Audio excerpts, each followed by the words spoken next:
Hello guys, today ipapakita na naman natin itong iPhone 8 Plus kung paano natin siya i-bypass with full function po. History po nito, nakalimutan po ng may-ari yung iCloud account niya. Indian po yung may-ari nito, kaibigan natin. With official receipt pa yan sa iStore. So yan. Hintayin natin na lalabas yung iCloud po.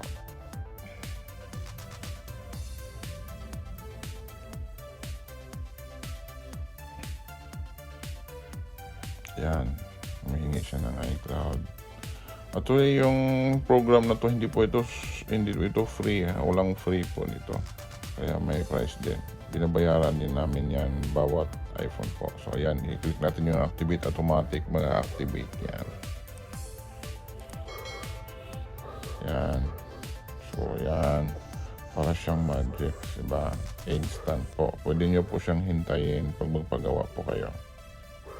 Ayan. So, ayan, automatic.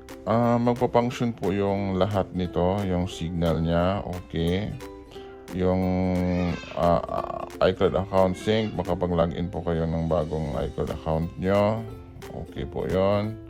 Makapag-download po kayo ng apps, okay po yon. Lahat po, kung ano yung function ng bagong iPhone po, ganon din po yung function niya. May restriction lang po siya since bypass lang po siya. So hindi nyo siya pwedeng i-reprogram o restore po. Hindi nyo po siya pwedeng i-erase all data. Kasi pag ma-erase all data po, magbabalik po siya sa activation ng iCloud.